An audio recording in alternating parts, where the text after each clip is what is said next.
بسم اللہ الرحمن الرحیم۔ السلام علیکم ورحمۃ اللہ وبرکاتہ۔ آج ہم آپ کو سنانے والے ہیں تاریکی سے روشنی میں آنے والے دو امریکیوں کی داستاں۔ یہ دو امریکیوں کی روح پرور داستاں ہیں، ایک خاتون ہے، دوسرا مرد۔ خاتون سابق امریکی ماڈل سارا بوکر ہے۔ اس کا کہنا ہے، اسلام قبول کرنے کے بعد خود پر فخر محسوس کر رہی ہوں۔ حجاب نے عورت ہونے کا احساس دلایا۔ دنیا بھر میں اسکارف کو عام کرنا چاہتی ہوں۔ مسلم خواتین مغربی پروپیگنڈے سے متاثر ہونے کے بجائے اسلامی اقدار اپنائیں۔ آئیے یہ داستان ترتیب کے ساتھ سنتے ہیں۔ سارا بوکر 1974 عیسوی میں امریکہ کے ایک آزاد خیال عیسائی گھرانے میں جنم لیا۔ فٹنس انسٹرکٹر کے طور پر خدمات انجام دینے کے علاوہ انہوں نے ماڈلنگ اور اداکاری کو بھی اپنا ذریعہ معاش بنایا اور اپنی عمدہ اداکاری اور خوبصورتی کی وجہ سے بہت جلد فلم انڈسٹری میں نمایاں مقام حاصل کر لیا۔ شوز کیریئر کے دوران میں ہی سارا نے قرآن پاک کی تعلیم سے متاثر ہو کر اسلام قبول کر لیا اور شوز کی دنیا کو ہمیشہ کے لیے خیرآباد کہہ دیا۔ سارا اس وقت انسانی حقوق کی کئی تنظیموں سے وابستہ ہیں اور اسلامی تعلیمات کی روشنی میں حقوق نسواں کے لیے آواز بلند کرنے کے علاوہ خواتین میں حجاب کی پابندی کی تحریک کی چلا رہی ہیں۔ وہ مارچ فار جسٹس نامی تنظیم کی کمیونیکیشن ڈائریکٹر کے علاوہ دی گلوبل سسٹر نیٹ ورک کی شریک بانی بھی ہیں۔ ان کے اندھیروں سے اجالوں کی جانب ولولہ انگیز سفر کی روح پرور داستاں انہی کی زبانی سنتے ہیں۔ میں نے آج سے 38 برس قبل نیو یارک سٹی میں جنم لیا۔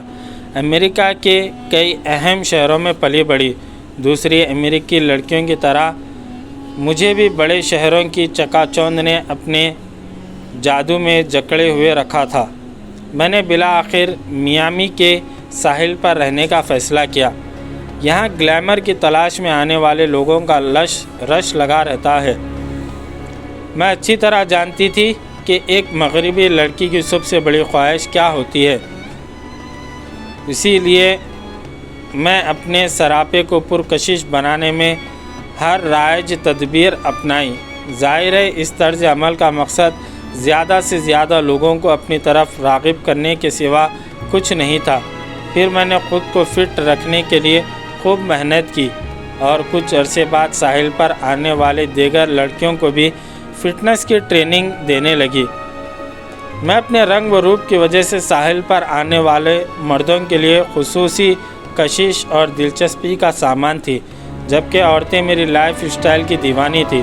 ہر طرف میری خوبصورتی کا ڈنکا بج رہا تھا، لیکن چند سال کے بعد میں نے محسوس کیا کہ جیسے جیسے لوگوں میں میری مقبولیت بڑھتی جا رہی ہے، ویسے ویسے میری روح کی طمانینت اور خوشی گھٹ رہی ہے۔ میں فیشن کی غلام بن چکی تھی۔ میرے رنگ و روپ نے مجھے اپنا یرغمال بنائے رکھا تھا۔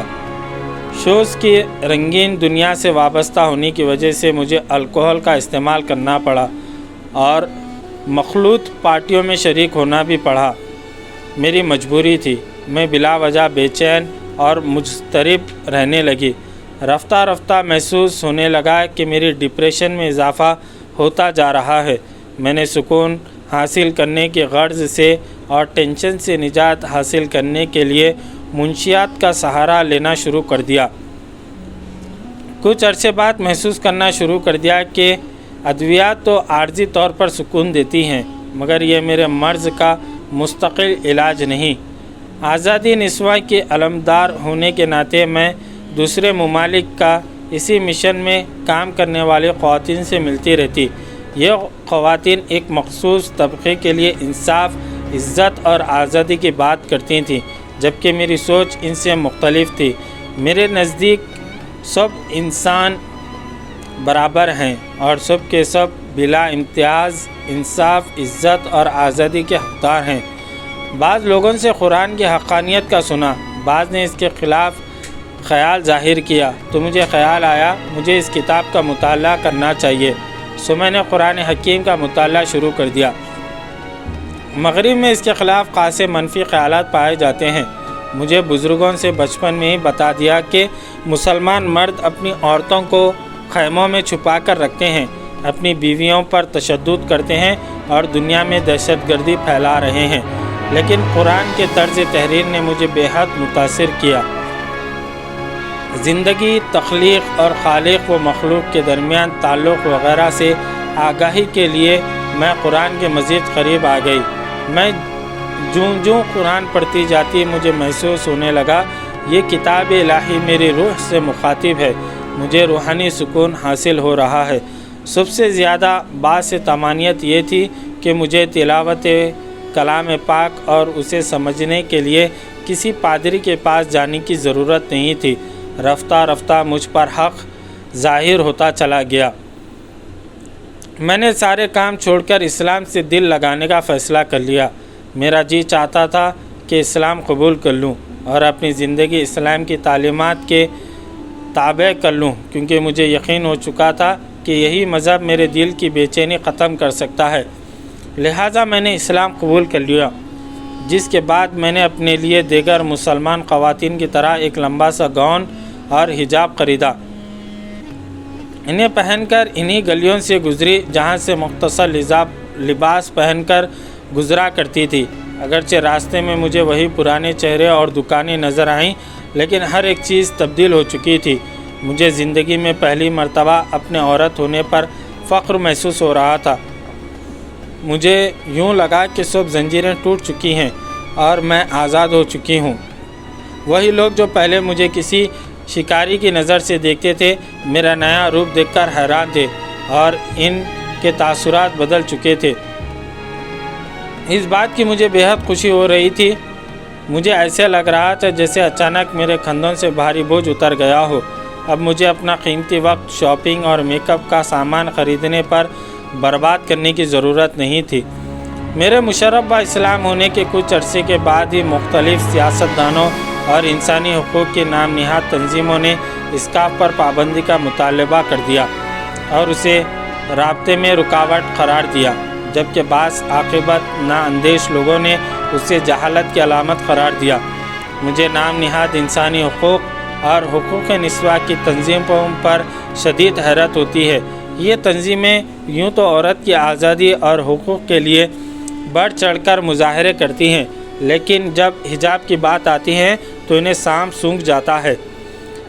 آخرکار تعلیم حاصل کرنے کی طرح حجاب پہننا بھی مسلمان عورت کا حق ہے، جو اسے کسی بھی صورت نہیں چھینا جا سکتا۔ میں آج بھی حقوق نسواں کے لیے کام کر رہی ہوں، لیکن صرف مسلمان خواتین کے حقوق کے لیے میں مسلمان خواتین میں حجاب کا استعمال عام کرنا چاہتی ہوں۔ جب میں غیر مسلم تھی تو ساحل سمندر پر مختصر لباس پہن کر ماڈلنگ کرنا میری شناخت تھی، لیکن آج میری شناخت حجاب ہے۔ میں اپنی تمام مسلمان بہنوں سے بھی گزارش کرتی ہوں کہ در حقیقت خواتین کی آزادی کی نشانی حجاب ہے۔ وہ مسلم روایت کے خلاف مغربی دنیا کے زہریلے پروپیگنڈے سے متاثر ہونے کے بجائے اسلامی اقدار اپنائیں، شعار اسلام کی پابندی اختیار کریں۔ انہیں میں عورت کی عظمت پناہ ہیں۔ اب ایک نو مسلم امریکی ڈاکٹر لانس براؤن کی کہانی، جس نے واشنگٹن ڈی سی کے ایک ملحد گھرانے میں جنم لیا۔ مقامی یونیورسٹی میں میڈیکل کی تعلیم مکمل کر کے یو ایس ایئر فورس میں خدمات انجام دی۔ ڈاکٹر لارنس نے 1990 کی دہائی میں اسلام قبول کیا۔ آپ مختلف مذاہب پر تحقیق کے علاوہ متعدد کتابیں بھی لکھ چکے ہیں۔ آپ کی مشہور کتاب میں the first and final commandment ہے۔ ڈاکٹر لارنس براؤن کا کہنا ہے، مجھ سے بارہا لوگوں نے پوچھا ہے کہ میں نے اسلام کیوں قبول کیا، تو میں اپنے چاہنے والوں کے لیے قبول اسلام کی داستان بیان کرنے سے پہلے یہ واضح کر دینا چاہتا ہوں کہ اسلام قبول کرنے کی کوئی بھی کہانی اس وقت تک اہمیت نہیں رکھتی جب اس میں کوئی نہ کوئی سبق نہ چھپا ہو۔ میں ایسے گھرانے میں پیدا ہوا جہاں سب کے سب ملحد تھے اور خاندان کا کوئی بھی فرد خدا پر یقین نہیں رکھتا تھا۔ میں میڈیکل کی تعلیم مکمل کرنے کے بعد US ایئر فورس میں ملازمت اختیار کر لی۔ جس خواتین کے ساتھ میری شادی ہوئی وہ بھی سیکولر خیالات رکھتی تھی۔ ایک روز اچانک ایک واقعہ رونما ہوا جس نے میری دنیا ہی بدل کر رکھ دی۔ دنیا ہی نہیں، آخرت کی بھی نجات کا سامان ہو گیا۔ یہ 1990 کے موسم سرما کی بات ہے۔ میری دوسری بیٹی کی ولادت ہوئی۔ پیدائش کے وقت میری بیٹی کی شریانیں سکڑی ہوئی تھی، جس کی وجہ سے دل سے جسم کے مختلف اعضاء کو خون کی سپلائی متاثر ہو رہی تھی۔ ڈاکٹروں نے اسے ICU میں رکھا ہوا تھا۔ جب مجھے اس حقیقت حال کا پتہ چلا تو میرا دل دہل گیا۔ ایک ڈاکٹر ہونے کے ناطے میرے علم میں تھا کہ اس مسئلے کا صرف ایک ہی حل ممکن ہے، وہ ہے سینے کی سرجری، جس سے میری بچی کی زندہ بچے رہنے کے چانسز بہت کم تھے۔ اس وقت اسپتال میں خصوصی طور پر ایک ہارٹ سرجن کو طلب کیا گیا۔ اس کے پہنچتے ہی مجھے ICU چھوڑنے کی ہدایت دی گئی۔ میں بہت زیادہ پریشان تھا۔ میرے جذبات کی دنیا میں ایسا طوفان آیا تھا جیسے ایک باپ ہی محسوس کر سکتا ہے۔ اس وقت میرا ایک ہی ساتھی تھا اور وہ تھا غم۔ جب سرجن میری نومولود بیٹی کے معائنے میں مصروف تھا تو میں نے خدا کے حضور گڑ گڑا کر دعائیں مانگنے کا فیصلہ کیا۔ اس مقصد کے لیے اسپتال میں عبادت کے لیے بنے ہوئے کمرے میں پہنچ گیا۔ مجھے سرجن کے فیصلے کا انتظار تھا۔ میں نے زندگی میں پہلی بار نہایت ہی خضوع و خشوع کے ساتھ خدا کو پکارا اور عاجزانہ التجائیں کی۔ جیسا کہ پہلے عرض کر چکا ہوں کہ میں نے ایک ملحد کے طور پر زندگی گزاری تھی، اس لیے مجھے پہلی بار محسوس ہوا کہ میں نے خدا کو پہچان لیا۔ میں نے دل کی گہرائیوں سے پورے انکسار کے ساتھ دعا کی، اے خدا میری بچی کو بچا لے، اسے زندگی عطا کر دے۔ میری یہ التجا سن لے گا تو میں ہمیشہ کے لیے اطاعت کروں گا، بندگی کی راہ اختیار کروں گا اور نافرمانی سے ہمیشہ مکمل اجتناب کروں گا۔ میں 10-15 منٹ کے بعد مغموم حالت میں امید کے جذبے سے مغلوب ICU پہنچ گیا تو میری حیرت اور خوشی کی انتہا نہ رہی جب ڈاکٹر نے مجھے بتایا، فکر نہ کریں، اب تمہاری بچی کے لیے کوئی سنگین مسئلہ باقی نہیں رہا، تمہاری بیٹی بہت جلد صحت یاب ہو کر نارمل زندگی گزارنے کے اہل ہو جائے گی۔ سچی بات یہ ہے کہ پہلے تو یقین نہ آیا، مگر چند روز بعد ہی پتہ چل گیا سرجن ٹھیک کہہ رہا۔